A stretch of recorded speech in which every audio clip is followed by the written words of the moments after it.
2000 रुपए का नोट हो और एक हाथ में 2 रुपए का सिक्का हो, और अगर दोनों मेरे हाथ से गिर जाए, मुझे बताइए आवाज कौन करेगा, नोट या सिक्का? ऑफ कोर्स सिक्का। चिल्लर ही आवाज किया करते हैं। जब वैल्यू बढ़ जाती है तो ऐसी आवाजें नहीं होती। दैट मीन्स आप कनेक्ट कर सकते हैं अपनी लाइफ में। जो लोग आपको बार बार नेगेटिव बोलते हैं, कोसते हैं, समझ लीजिएगा वो चिल्लर है। तुम्हें अपना वैल्यू बढ़ाना है। क्रिकेट का खेल चल रहा हो, प्लेयर्स खेल रहे हैं और ऑडियंस चीयर अप कर रही है, चिल्ला रही है, शायद कई बार ताने भी मारती है, सुनाती भी है, आवाज तो करती ही रहती है। कोई भी खेल में आवाज कौन करता है? प्लेयर्स आवाज करते हैं कि ऑडियंस आवाज करती है?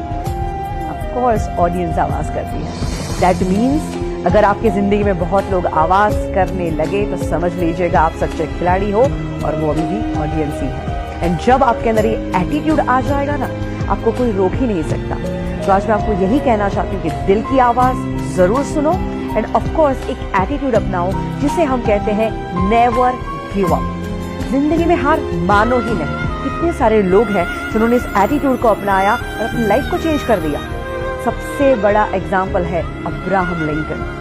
दोस्तों, उनकी जिंदगी से इतना इंस्पिरेशन मिलता है कि जो बंदा गरीबी में जन्म लेता है, इतनी तकलीफें भुगतता है, इतनी हद तक वो डिप्रेशन में चले गए थे कि कुछ समय तो उनके जीवन का ऐसा बीता कि अगर कहीं चाकू छुरियां हैं तो वो वहां से चले जाते थे, क्योंकि उनको ये डर था कि कभी मैं वो चाकू उठा के अपने आप को मार न दूं। इस टाइप के डिप्रेशन में चले गए। उसके बाद बिजनेस में फेलियर के बाद जब वो पॉलिटिक्स में आए, वहां पे भी क्या हुआ? Continuously failures. बट फिर भी बंदे ने हार नहीं मानी, प्रयत्न करता गया और एक दिन आता है जब वो अमेरिका के प्रेसिडेंट बनते हैं, और ऐसे प्रेसिडेंट जो आज भी लोगों को इन्फ्लुएंस कर रहे हैं। He was the most influencing president ever in USA. He never give up. तो आप क्यों गिव अप करते हैं? हमारे ex president doctor APJ Abdul Kalam, उनकी जिंदगी में से भी बहुत कुछ सीखने जैसी बातें हैं। वो पायलट बनना चाहते थे और वो इंटरव्यू देने के लिए गए थे, और जब रिजल्ट आता है 9 लोग थे, 8 लोग सिलेक्ट हो जाते हैं और वो अकेले बंदे थे जो रिजेक्ट हो जाते हैं। इतना दुख होता है और उदास होकर वो एक कोने में चले जाते हैं और बैठे हैं, और वहीं से एक इंसान गुजरते हैं और वो उनको चेहरे से ही देख के कहते हैं कि बेटा तू क्यों इतना उदास है? वो कहते हैं कि मैं क्या करूं, आज मेरा इंटरव्यू था, 8 लोग सिलेक्ट हो गए और मैं अकेला रिजेक्ट हो गया। इससे बुरी बात क्या हो सकती है? तो संत बड़े प्यार से कहते कि बेटा शायद तू अभी समझ नहीं पा रहा है, और शायद हो सकता है ऊपर वाला तुझे उससे भी बेहतरीन कुछ देना चाहता है।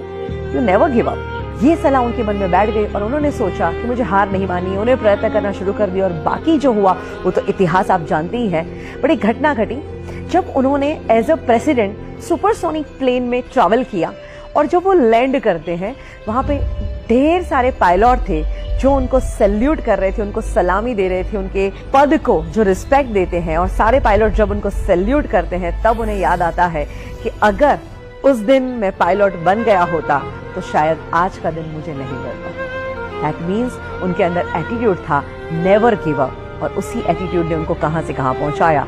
और सोचिए दोस्तों, अगर यही एटीट्यूड आप भी अपनाएं तो हम लोग कई बार चीज गलत ना हो जाए, मुझसे गलती ना हो जाए, इस डर से भी बहुत कुछ नहीं करते। बट याद रखिए, गलती वही करते हैं जो कुछ करते हैं। तो कुछ करने की हिम्मत रखिए। मेरे पास जब लोग सीखने को आते हैं, हम अपने सेमिनार लेते हैं, वर्कशॉप कंडक्ट करते हैं, और यही एटीट्यूड जब हम लोगों के अंदर जगाते हैं, हमने देखा है इतना ट्रांसफॉर्मेशन आता है। जिंदगी के वो माइनस फेज में चल रहे थे, और जब वो एटीट्यूड जिंदा हो जाता है और आज वो टॉप के शिखरों पे बैठे हुए हैं। Today is hard, tomorrow can be worst, but never give up, because the day after tomorrow will be the sunshine.